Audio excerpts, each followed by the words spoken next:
You're listening to Not So Live from Asteroid G, breaking out our knives and getting all stabby. I'm your host, Mike Finkelstein. Oh, well done on the wordplay. I love it. Your buddy Mike the Ghoul is here. I'm gonna channel his inner Ghostface and just pretend that this movie existed, I guess, somewhere. We're gonna talk about Scream 7, right? We are, and I'm gonna spoiler what we're saying right now. We're actually gonna get into real spoilers in a bit, but I'm gonna spoiler what my opinion of it right now. And I feel like this is the weakest the franchise has ever been. This movie was, I don't want to like steal a quote from another YouTuber, but like, Jeremy Johns has does film reviews. This guy, really great stuff. Shout out. If he has a movie that's bad, he says it's absolute dog shit. This movie, you can't find a better way to describe it than this was absolute dog shit to me. They tried so hard, I think, at times to just give us what the fans wanted, and I didn't want any of this. Man. I don't want any of this. No, and it's funny because I watched it on Sunday, and then you immediately watched it right after I did. And the first comment you sent back to me was, and I think it's very telling, this wasn't a Scream movie, this was a stab movie. And that's interesting because I started watching, I've been avoiding as many spoilers as I could ahead of time because it's Scream. You want to go in not knowing who the killers are. That's the point of these. So I didn't watch any of the reviews of this movie until after I'd seen it. And I was watching Amanda the Jedi, and that was the very first thing that she said, too, was this wasn't a Scream movie, this was a stab movie. So we're right on track with that. These movies have lost the plot. It's so weird because, like, like the build-up in this trilogy is what made me feel the disappointment I think I felt with this one. And we talked Star Wars on this show before too, and like that, like the hope and excitement I felt after Scream 5, like getting really back to its roots, and yes, the nostalgia was there, but like damn, it felt good.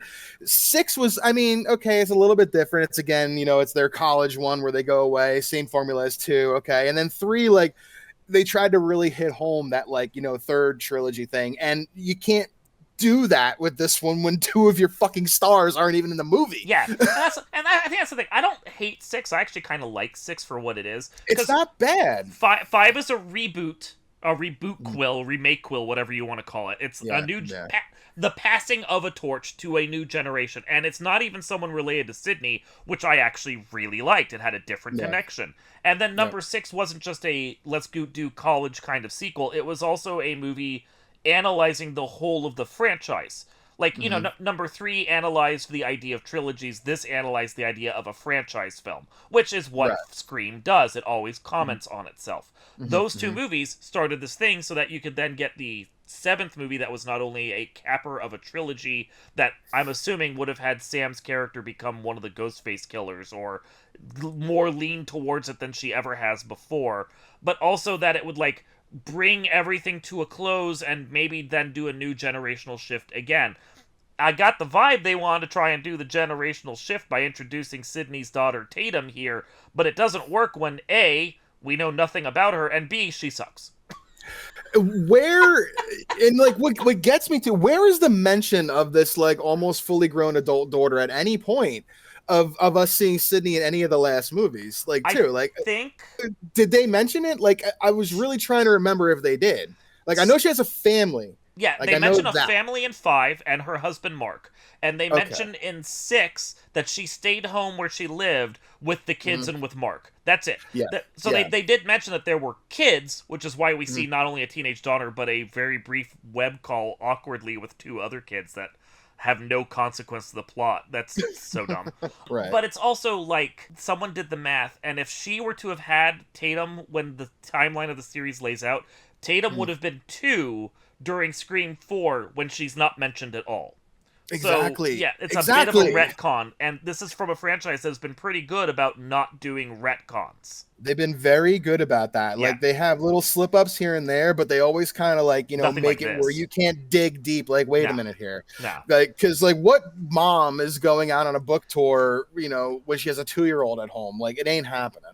Or leaving the 2-year-old at home. Like, right? Yeah. Maybe there's a thing, like you said, like for the safety factor, but then why are you doing this in the first place? Like, there's a lot of just weirdness going on here. But like, to your point, like we're going on, we're passing the torch on to the daughter, and we're kind of seeing the formula play out again with how Scream began with this new group of kids, kind of. Yep. So we're going to get into the plot in just a second, but before we do, we want to first thank our sponsors for this week, Oscorp. Humanity has come a long way during its time on Earth, from the discovery of fire to the development of the wheel, movable type, internal combustion engine, and splitting the atom. At each step, visionaries have helped push our species forward, and it's time for a visionary to step forward again. Norman Osborn is that man, and Oscorp is the company to do it. From electronics to pharmaceuticals, biotech applications to military programs, Oscorp has been there. We're the first, best, and brightest around, and we're here for you. Oscorp Industries. We're there first. The plot of this movie is ridiculously simple to summarize if we don't get into spoilers. It has been a certain number of years since Sidney last had to deal with killers, and a killer has come to her new hometown somewhere in Indiana, I think is where it is. I thought they were in California because it looked like a Californian small town, but apparently it's set in Indiana and you just couldn't tell. I don't even know if they mentioned it, but supposedly Indiana. Sure, okay, Hollywood, whatever. She's having problems with her daughter, Tatum, named after her best friend from high school, Tatum, who apparently has been sheltered from this whole part of her life because Sidney does not want her daughter to deal with the violence and the fear that she's dealt with. So she hasn't told Tatum anything at all, or trained Tatum, or had her learn martial arts, or learn how to use a gun, or anything. We'll get to this later. But Tatum has a boyfriend, who apparently is not too dissimilar from Billy Loomis, and suddenly killings start happening. Is it the boyfriend? Is it the neighbor? Is it some of the kids in high school? Is it the neighbor's son? Or is it someone else that we don't even know yet? And among all of this, Sidney is now starting to get calls from Stu Macher. Right. One of the two killers from the very first movie, once again played by Matthew Lillard. And we have to wonder, did somehow Stu survive having a 90-pound CRT TV dropped on his head? Has he been alive all along, or is this an AI deepfake of Stu meant to scare Sidney and get her out of her zone? Only time will tell. So it's so funny, right? Like the technology we're in now, we've gone from voice modulators over a cell phone to deep faking through a video call now. Yeah. Like Scream is not quite jumped the shark. But no, it kind of jumped the shark. It kind of jumped the shark. Pretty close. Oh yeah, and also spoilers. Now we're getting into spoiler territory. Yes. The whole idea that Stu somehow survived his injuries, I didn't buy that from minute one. I'm like, I watched this dude get electrocuted and have a giant fucking TV thrown on his head. And like, these TVs, I know TVs we have now are light and simple and like they won't kill anyone, but if you've ever seen a 40-inch TV out in the wild from the CRT era, that thing would crunch walnuts. Your head is getting smashed in. Yeah, I'm a pretty like big guy and pretty, we used to have like a 36-inch like Sony flat panel TV before they were like flat screens, and this thing was a fucking behemoth that I could barely lift by myself. It's like the kind of guys that can pick up their wife and carry them over the doorstep when they get married can't carry a CRT TV of this size. So seriously. So whether or not the movie wants us to believe that, I didn't buy for a second that it was Stu. The idea that it's a Stu Macher deepfake is silly enough on its own, but then the movie does a piss poor job of ever giving us any killers that I could think are the ones besides the one I eventually settled on, which I guessed within the first act and I was right. Yeah. It was the whole point of these movies is like it could be anybody. And they just took that to a level where they didn't give you any concrete of suspicion with anybody either, almost. Like it was like I didn't understand. No. Like who's doing maybe that is why they really were trying to play it off like, okay, this is Stu because no one here has an attachment, but like as ambiguous as they left it from the first one, to your point, like there's no way he survives that. And where has he been all this time? And like you're taking Sidney, who's gone through so much other shit with a daughter who doesn't know, like and a boyfriend who's running the course, like you said, is basically a Billy Loomis clone and so on and repeat. It loses me like 40 minutes in here. I'm like, this is not gonna end well. And like the first 20-30 minutes I'm actually kind of okay with. I thought the movie was okay, everything was fine. It's around the point where the first of the ghost faces show up and then immediately gets killed, and because we're only a half an hour into this movie that we're not done, and there's probably at least 2 other killers going on because Scream 6 gave us 3, so now we're allowed to have 3. assuming it's 2 ghost faces, which I did because that's how it always works in these kinds of things. Mm-hmm. You know there's going to be at least 2. When you have Anna Camp, who's a decent enough star, and you have Mm-hmm. Ethan Embry, who was a star back in the day and shows up in the most random role here to like Mm-hmm. basically act as exposition guy and point our heroines in the wrong direction.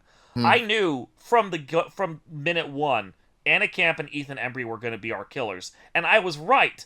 Like there was a part of me in the back of my mind that was sitting there going, well, maybe it's Tatum because she keeps like Mm-hmm. almost getting killed and then not, and I'm like, but we already did that plot line in Scream 4 with the cousin, and Yeah, yeah. and it was the most intriguing plot line I could do, but it still felt kind of rote. And that was also Mm-hmm. written by Kevin Williamson, so I'm like, he wouldn't do that again, would he? He didn't. Or Woody. He just gave us something even dumber. So, Right. so yeah, no, I struggled with this one so much just because there's nothing to latch on to here. It really there you don't like when your main cast, like aside from some of these legacy characters, again, you don't have any attachment to. Like No, I'm supposed to no. give a shit Yeah, about, Sydney's daughter and her friends that like, okay, like I feel bad for Sidney still. Like I don't yeah. care about the rest of this No, movie. and that's my problem. Like, we're supposed to care about Tatum, who acts like a pissy bitch from minute 1 and gets no character development otherwise, which is a bad way to introduce your character. And it's only her friends that are getting killed off, not Sidney's friends, not anyone else. Everyone who actually matters in these long-running movies has plot armor. Like the as we've pointed out a couple times now, the Meeks twins show up again, and goddamn, is their plot armor the strongest of anyone? Because They are thick, man. they take the most. They've taken more damage than Sidney has, and they somehow keep surviving. They basically like they took Dewey from us a couple movies Yeah. ago, and they've given us these 2 kids that like is let's throw everything we threw at Dewey at these 2 and just keep them going. Like it's crazy. Right? Yeah, but so we don't have anyone in Tatum's circle that we actually care about because Right. they're pointless basic characters. The original Scream made sure to develop every one of its characters to be someone interesting. They weren't cookie cutters because Scream wasn't about cookie cutter people. It wanted to be play against the tropes, which, when you consider that Scream came out in 1996 and we were just at the end of the Friday the 13th era, like, it makes sense. The characters in Friday the 13th had all become basic stereotypes. Scream was playing against type. Now Scream is writing characters that are nothing but stereotypes. You have, like, the creepy boyfriend, the weird podcasting kid, the creepy girl who works at a bar, and like every single one of these guys can get distilled down into one talking point and they have no personality beyond that. Right. So you don't care when they die, and they all die. All of them. Some of the kills are pretty good, but They like are. to your point, like the brilliance, like I'll never forget the first time that I watched the first Scream. And like, you can say what you want about, the original being better than everything, and obviously always is, but like there's still like the formula that worked for that is like you really didn't know who it was. The entire, like I thought for a minute it could have been the principal before he died at times. Like the suspicion was on everybody, and you didn't know who you could trust. Like even at times, like can you trust Tatum in that movie? Like like you weren't sure about anything. And in this movie, I just didn't give a shit. I was waiting for the next person to die and show it more gory. Like I just, it was stupid. And they were gory kills. The 2 kills at the very start of the movie were very interesting. In fact, I think the opening of the movie is probably where it's at its strongest because it's 2 20-somethings that show up and rent out the Mocker house because it's now been turned into museum / Airbnb, and it's the murder house people love to go in. I could see people actually doing that. That feels realistic. And then Ghostface shows up, kills both of them, and then burns the house down as if to make a statement of, we're going to burn the franchise down and rebuild. Which is a bold statement for the opening of the movie to make, especially when it then doesn't do that at all. That had me feeling so good, right? Like the title cuts along each of these 3 movies, though, have all been very, very good. Like some of the strongest points of this like ending trilogy here has been the title cuts and the kills in the beginning. The fake out of Jenna Ortega's death in the first one, all the way to the fake out of the killers in the second one, to like, this one bringing it back home. Like I'm burning down Stu's house. Like, and we had heard rumors, maybe, I don't know if you had heard of it at this point, but that Matthew Lillard was rumored to be in the movie somehow. And like, they go to his house and I'm like, I'm feeling it. Like after that. And then it just dies.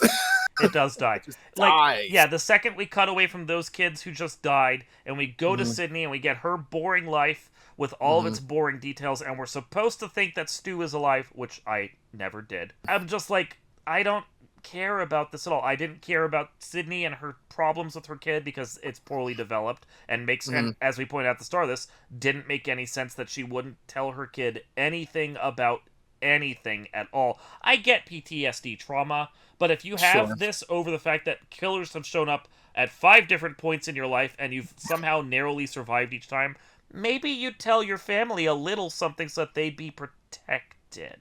I mean, I also would think, right, like at some points, I mean, we live in such a digital age with everything at the tip of your fingertips. Someone's Googling her mom at fucking some point too, right? Like, yeah, and that's the thing. It's impossible to not know who she is. Sidney says that there are books and movies and other things, so Tatum could have just gone and watched any of that, but you're there. You have a fucking panic room in your house that she doesn't even know about, which is entirely stupid. You're not running panic room drills with all your kids in case a killer shows up? Yeah. Really? What kind of a mother are you at this point, Sid? Right? Like, it felt very much like Mark Hamill in Star Wars. Like, you're taking my Luke Skywalker and you're really not doing the direction I would go with it. But I'm a professional, so I'm gonna stick through it. And like, it felt like Neve Campbell really didn't exactly agree with like some of the decisions Sidney would have made in this movie, but she tried. I feel to be her best in this movie. I think it's even worse in this case because yeah, Mark Hamill didn't agree with the direction Luke took, but that was from a writer who was trying to reinvent the franchise and do something different. This movie was written by Kevin Williamson, who wrote the first one, so if anyone should understand her character, it's this motherfucker. Right? Yeah. Like, that's what gets me too. Like, it all boils down to that. Like, you know, you're so right. Like, you knew. You were there from the fucking beginning. Yeah. How are you gonna fuck this up? And it's this thing now, we have, 6 legacy characters now? We have Sidney with Gale, we have the Meeks twins, now we have Tatum, and we have Mark. And if all of these characters show up in the next movie, I'm assuming every single one of these assholes survives. Because we have too large a group of characters with plot armor. We know Gale's always going to survive, and we know Sidney's always going to survive. Because at this point, if they were going to kill Sidney off, they would have done it here, or they just never would have brought her back because they had Sam and Tara, which they fucked up.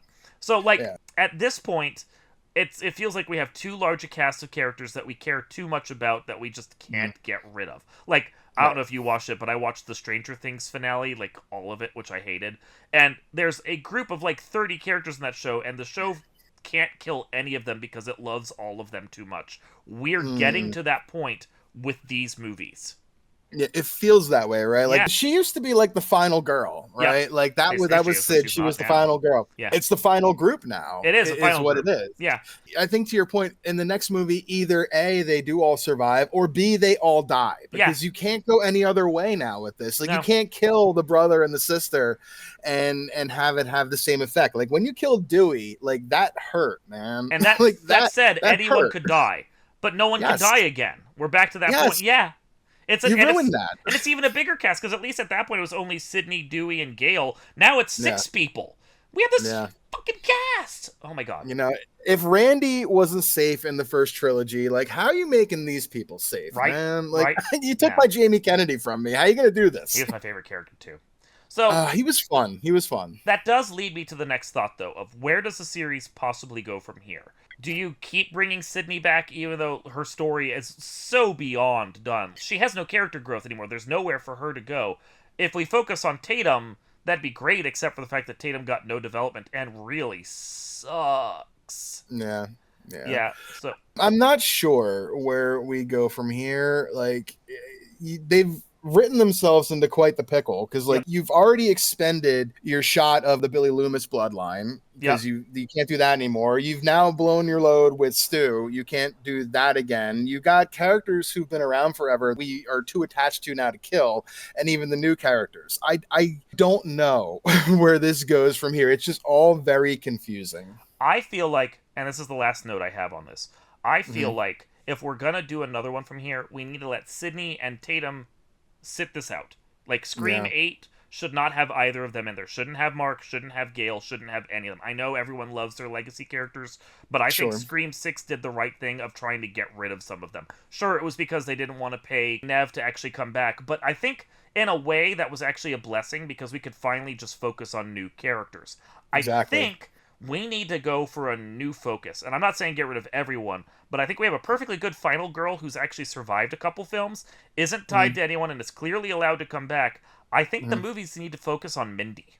That's a good point. Like, I think she's strong, and I can buy her. I can buy her being a final girl. I could. It's like if everyone except Randy died, and then Randy gets to go carry on the franchise. It's a different take, and at least it's a different perspective from Sam and from Sidney. And since she's already survived so many times anyway, we already know she has plot armor. At least just focus on her and her brother. Maybe her brother could die at some point for once. I think that, like, maybe that's where they could go. Like, here we go again, like, spitballing and brainstorming, like, what could be a good movie, and we're writing it without them because, like, she could be.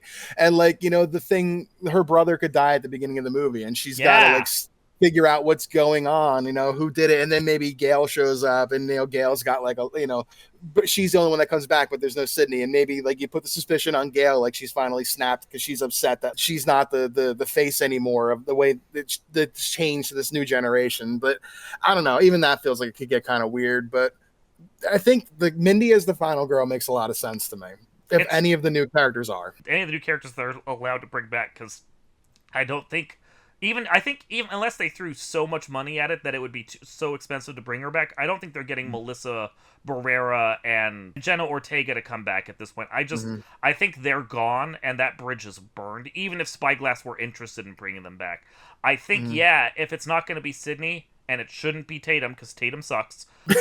I'm sorry, I'm not backing off from that. It needs to be Mindy. Mindy's the one character we have that we like who could carry the franchise for a while. It could be, because Gale, Courtney Cox, she's too old to be that final girl. Sidney, her story's done. Please, beyond done. And the daughter, I don't like unless you're gonna reboot this and do just a whole new something, Randy's cousin or something, and we're gonna get rid of the cast entirely. The only new person that would make sense would be Mindy, because you can't bring back those other two because you missed your chance here to finish that story. You said Randy's cousin, and all I could help but think were those terrible American Pie spin-offs where it's like the different Stiflers are the ones in the lead. Oh my god! I'm like, I can't wait for Scream Presents Beta House. Yeah, right. Oh my god! Oh man! like instead of PCU, DOA University or something like that. Yeah, that's like good. Oh my that's god. Good. That's good. No, this movie severely unimpressed me to a point I didn't think a Scream movie could. And instead of being excited for where this franchise could go at this point, even though this movie made a ton of money and clearly will get sequels, I'm actually to a point now where, if the next one gets a bad review, I'm out again until it comes out on home video. I don't feel the need to see this one when it premieres. It's just Scream 8 has no interest to me right now. This is far and away, I think, the weakest installment of this franchise. And for a while it was maybe 2 or 3. I know you don't like 4, but 4, I really like 4. A lot of people like 4. I'm not going to begrudge that. That's fine. Yeah. There's just something about 4 that does it for me, and maybe it's the cast in that movie. I like 3, and most people hate that one, but I thought the plot of that one was at least interesting. That was much better upon rewatches while we've been watching these again. To me, I thought that was the shitty one of the first trilogy. I lean more toward the second one being the worst of the movies of the first 3 now. The second one, it just tries too much to be the first one again, while the third one actually at least has a voice to it. Might not be very good, but it has a voice. It's different. The kills are fun. The whole Hollywood aspect, they lean into the stab thing of that. This, we said in the very beginning, the point that I told you, this felt like I was watching a stab movie instead of a Scream movie. I didn't like it. I'm disappointed. I felt betrayed after the first 15 minutes of where this could have gone to where it ended up. And I'll probably wait till the next movie comes out on DVD or, some kind of digital streaming service as well. I don't see myself giving the money here, and that feels sad because Scream was one of those franchises we've talked about, like Alien, even you'll probably get my money every time, and even Marvel to a degree, you'll probably get my money every time. I don't know if you're gonna get my money next time with these guys. No, I don't know. They used to be the pinnacle of slasher right now. Like they could, like not all of them were good, but they at least tried. But this one definitely feels like it's not even trying anymore, and it's just hard to care. It is, and it has to be because they had to basically rewrite a whole story from scratch because their trilogy was shit on. Yeah. When they got rid of their 2 lead actresses. So but that's like the company's whatever. own fault. I have no sympathy. You Zero. You fired your actresses and then you still rushed this into production anyway. Maybe you should have taken the hint and waited a couple years. You really should have thought this one through. Yep. I think a little bit more. You were trying to play off of like the success of the last 2 movies and kind of just keep that momentum going. Yep. And boy, did you fucking hit a concrete wall here. Failed. or do I say maybe we dropped a garage door on their head? Like I'm not really sure what you want to do. Yeah, it was bad. Oh well, I guess we'll see again at some point, and who knows what they're gonna do with this, but it's gonna have to be something real interesting to get my attention again. Yeah, we'll see, but I mean, Yeah. So this has been Not So Live from Asteroid G, doing a very horrifying Naked Mile. I'm your host, Mike Finkelstein. Hey, your buddy Mike the Ghoul's wondering what's your favorite scary movie, because it's now this one. This movie was terribly scary. Oh, God. I'd rather watch a stab. That's the truth of the matter. Yeah, I'd rather watch Stab 7 at this point. Sure, we'll be back. Yeah, right. We will see you all next time.